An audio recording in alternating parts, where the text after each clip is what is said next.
Bonjour, bonjour, chers amis. J'espère que vous allez bien. Alors, ça y est, je suis de retour. J'ai pris 15 jours de vacances. Je suis revenue malade. Mais bon, pas bien grave, un rhume, j'ai l'impression que tout le monde y passe. Donc, voilà, c'est fait. Et puis, en fait, ça a été vraiment de très, très belles vacances, comme j'aime, parce qu'il n'y avait ni téléphone, ni Internet, ni télévision, ni radio, ni journaux, rien. Coupé du monde. Il y avait juste mon mari, moi, la nature, le bord de mer, les balades à vélo, les parties de ping-pong, baignade dans la piscine, dans la mer, un bon bouquin, et puis voilà. Et puis voilà. Et donc du coup, ça fait un bien fou. Et là, on est lundi et j'ai toujours pas regardé les nouvelles. L'actualité. Je ne sais pas du tout ce qui s'est passé ces 2 dernières semaines.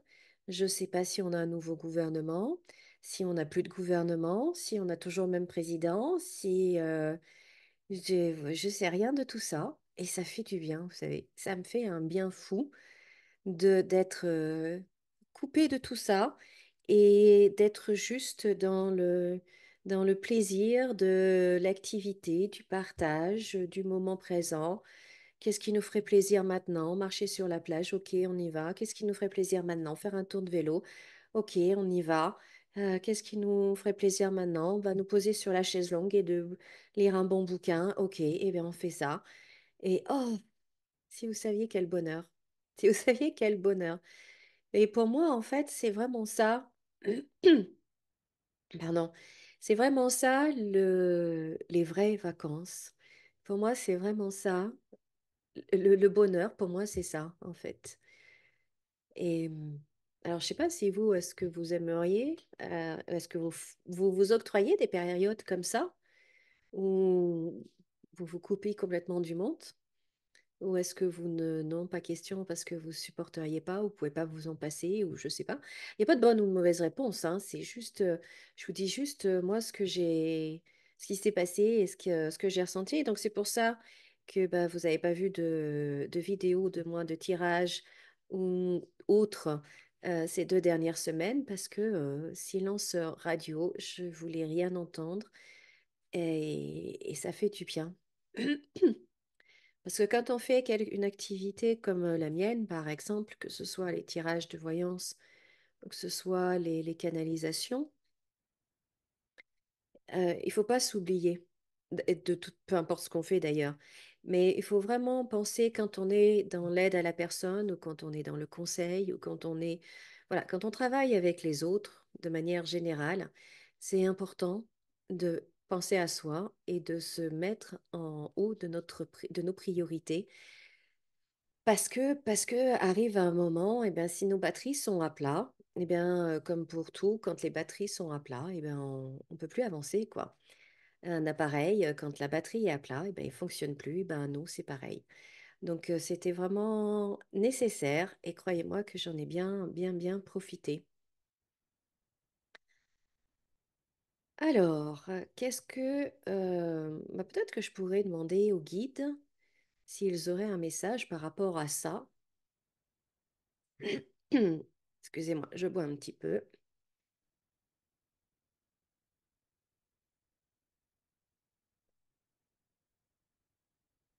Alors, alors déjà, bon, bah, ça me fait plaisir parce que les guides me disent que j'ai eu raison, ils me félicitent. Donc c'est sympa d'avoir d'avoir suivi mes envies, en fait, pendant ces vacances, pendant ces 2 semaines, d'avoir suivi mes envies. Et ils disent que c'est vraiment quelque chose d'important quand on a envie de faire quelque chose, que ce soit une partie de ping-pong, que ce soit du vélo, de lire, de faire de la couture, de... peu importe, de le faire et de changer aussi notre état d'esprit. Ils disent que on est trop dans le côté performance, dans le côté euh, ouais, résultat. Et moi, moi, dans le côté juste plaisir. Et que de faire quelque chose juste parce qu'on en a envie. Oui, c'est tout à fait en fait ce qu'on vivait avec mon mari euh, pendant ses vacances.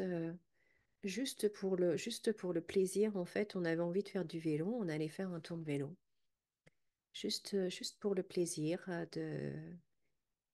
Et donc, ouais, donc les guides nous disent que là, en fait, donc là, ouais, c'est important d'ajouter plus de plaisir dans nos vies, dans notre vie maintenant, et de, de réveiller ce côté joueur de l'enfant, ce côté,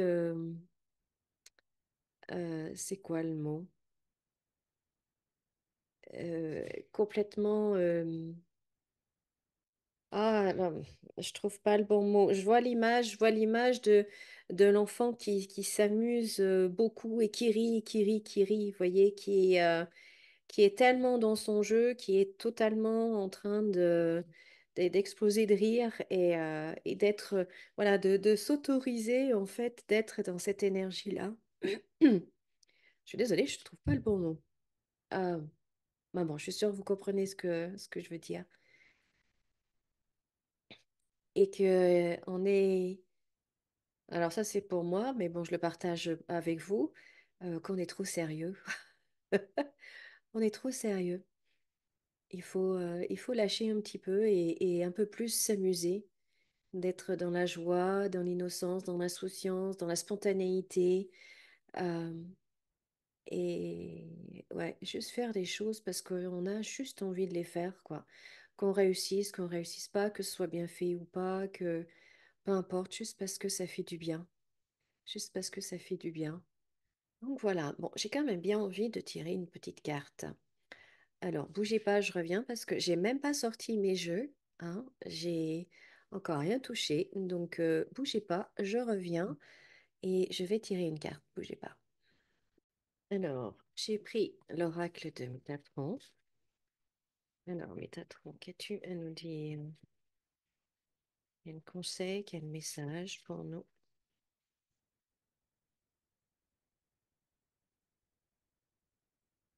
Amour, relation et harmonie. Regardez un peu comme elle est magnifique, cette carte. Avec le cœur, avec la rose. Magnifique. Amour, relation et harmonie. Alors, je vais regarder, c'est la carte numéro 6. Je vais regarder ce qu'elle nous dit. Donc, la carte 6 est liée à Vénus, la planète de l'amour, de l'harmonie et de la beauté.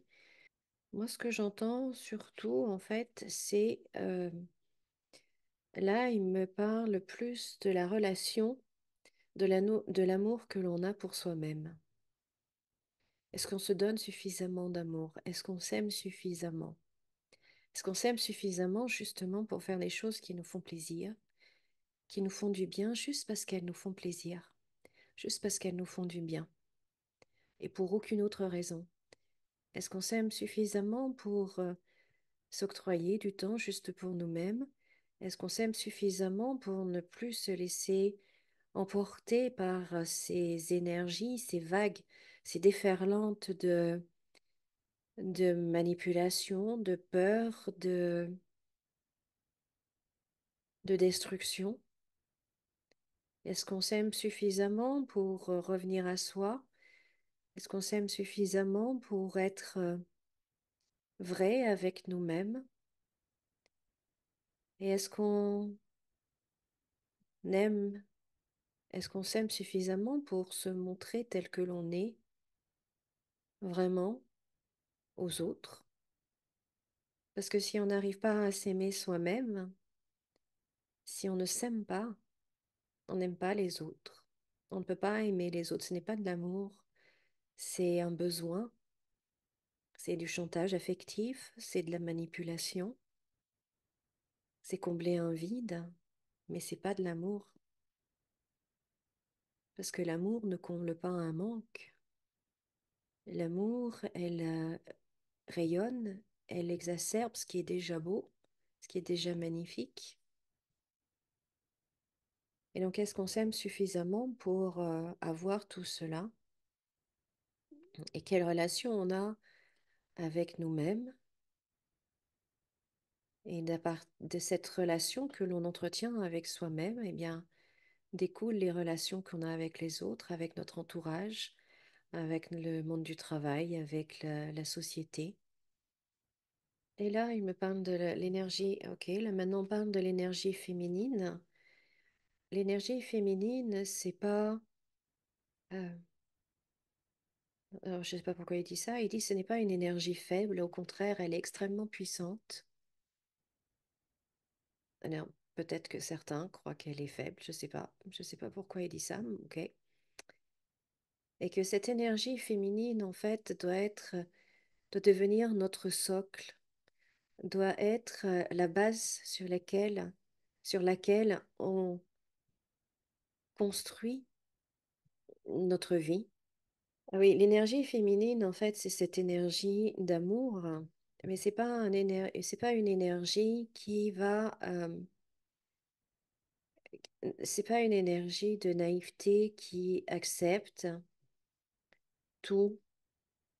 Utiliser cette énergie féminine, d'utiliser cet amour, en fait, pour avoir la force de s'opposer à ce qui est faux, pour avoir la force à refuser l'inacceptable et pour avoir la force d'agir autrement, de construire autre chose.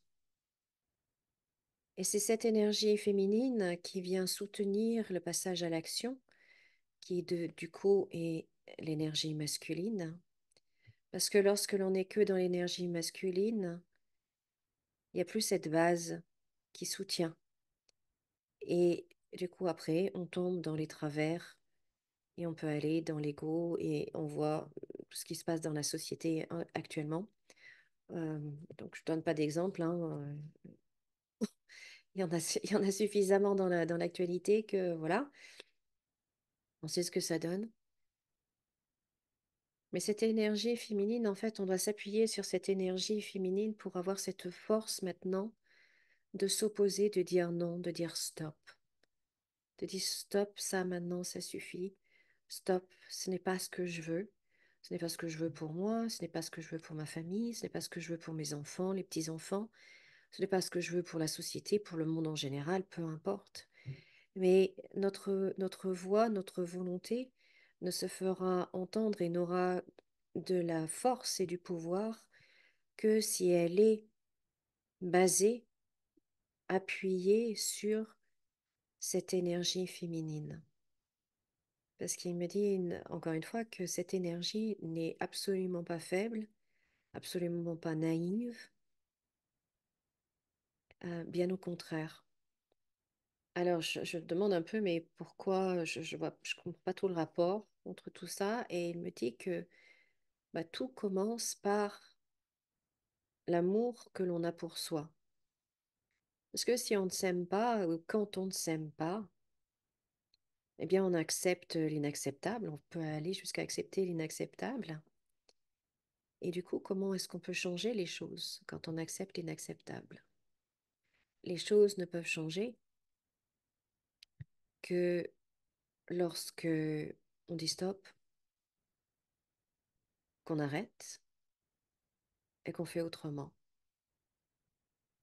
Mais pour ça, pour y arriver, il faut avoir cette force-là, cet amour-là pour soi, pour dire stop, ce n'est pas ce que je veux, on arrête, on fait autrement. Et cet amour-là pour soi, il s'exprime de bien des façons dans le positionnement, comme il vient de le dire, mais également, c'est entretenu également par tout ce qui est juste et bon pour nous. Donc, comme je disais au tout début, tout ce qui nous fait du bien, tout ce qui nous fait plaisir. C'est grâce à ces moments-là que l'on s'octroie pour soi-même. C'est grâce à ça que l'on renforce encore plus notre énergie féminine, encore plus cette base. Et c'est à partir de là, en fait, que, qu'on va pouvoir agir euh, et changer les choses.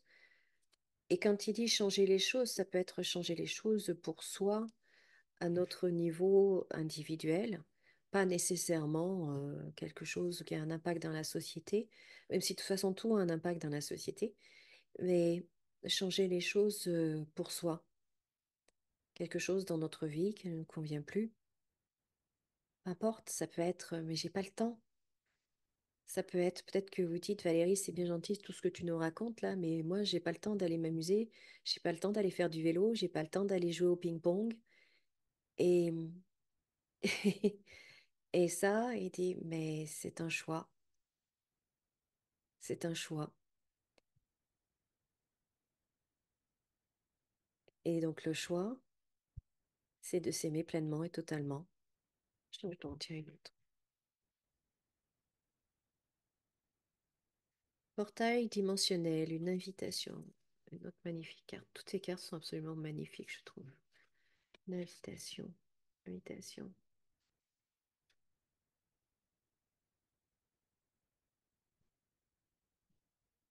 Une invitation à nous élever. Une invitation à être dans la lumière. En plus, c'est la carte, c'est numéro 33. Le maître nombre 33 est lié à la lumière cristalline et au pouvoir supérieur. Ce que je ressens aussi, et ce que j'entends en fait aussi, c'est que là, on est vraiment très, très accompagnés. Les guides sont très, très présents en ce moment. Et, et, et donc, ils nous encouragent à les contacter, à nous connecter à eux de manière quotidienne, à chaque instant, pour tout, d'être connecté à eux, d'être... alors, je sens il y a deux choses, euh, une plus agréable que l'autre, hein.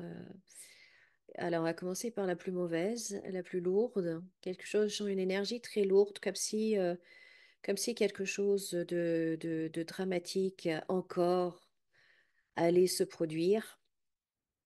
Et donc, ils sont là pour nous, nous éviter de plonger, comme il disait tout à l'heure, d'être emmenés par cette vague, cette déferlante de négativité, de lourdeur, de mauvaises nouvelles, etc., etc., de peur, de colère. Surtout, ne pas tomber dedans, ne pas se laisser emporter par ça. Et donc, ils sont là, ils sont très, très présents. Et ils nous encouragent, ils nous demandent de leur demander de l'aide, de leur demander d'être présents, de nous accompagner, de nous soutenir, de nous retenir si on se sent partir. Et puis, pour certains, alors là, c'est beaucoup plus léger, d'aller plus vers la lumière, et je ne parle pas de mourir, mais de nous élever et d'oser croire que notre connexion avec eux puisse être encore plus grande et encore plus puissante. Alors, ce que j'entends, c'est que certains d'entre vous qui me regardez maintenant, en fait, même si vous doutez, sachez que vous avez des facilités à vous connecter à vos guides. Et c'est pas une question de savoir-faire, de je sais pas comment m'y prendre, j'ai pas été formée, je sais pas ce qu'il faut faire et tout. Ça n'a rien à voir avec ça. Euh, Certains d'entre vous qui me regardez, vous avez une capacité innée, une facilité qui est là et qu'il est temps maintenant. de développer, d'activer, donc c'est super. Et, et de croire que oui, les messages que vous recevez, parce que vous en recevez déjà, et c'est comme si en fait, non, c'est pas possible, vous y croyez pas. Mais si. Et donc d'y croire, et de croire que vous pouvez même recevoir encore plus de messages, des messages encore plus puissants, encore plus d'énergie pour vous permettre de vous élever. Et parce qu'il y a quelque chose de très très lumineux, vous voyez, cette carte, elle est très très lumineuse. Il y a quelque chose de très très lumineux qui est là pour vous. Mais pour ça, il faut tout simplement y croire. Il faut tout simplement croire que vous avez cette capacité-là. Donc la première chose, c'est d'arrêter de douter. La deuxième chose, c'est d'arrêter de parler, de penser et d'écouter. Et si vous n'arrivez pas à entendre, demandez à ce que le message soit plus clair, ou peut-être qu'ils essayent un autre canal de communication, de vous envoyer des signes, ou je ne sais pas, quelque chose qui va vous conforter dans cette sensation déjà que vous avez, mais que vous doutez, et donc dans vous conforter dans votre capacité, dans vos facilités de connexion. Vous voyez, on vous attend, les bras ouverts, c'est trop chouette, trop chouette. Donc voilà, mais écoutez, je vais vous laisser sur ce super beau message. Euh, je vous dis à très bientôt. Je ne sais pas quand est-ce que je vais reprendre mes cartes, peut-être dans une heure, peut-être demain. Je ne sais pas. J'ai toujours pas envie d'allumer la télé et de voir un petit peu les dernières nouvelles pour savoir un peu ce qui se passe. J'ai pas envie. J'ai pas envie, mais bon, quand même, peut-être que je le fasse un peu. On va voir. Je vais voir. En tout cas, bah, je suis ravie de vous retrouver. Et puis, je vais soigner mon rhume aussi. Et je vous dis à très bientôt. Et comme d'habitude, souriez, rayonnez. Croyez en vous, croyez en vos capacités, en votre connexion avec le divin. Et puis, aimez-vous de façon inconditionnelle. Et faites des choses pour le plaisir, juste parce que ça vous fait plaisir. Voilà le résumé de cette longue vidéo. Je vous remercie beaucoup de m'avoir écouté. Merci de laisser un pouce en l'air. Merci de vous abonner si ce n'est pas déjà fait, de commenter, de partager. Et puis, je vous dis à très bientôt. Au revoir.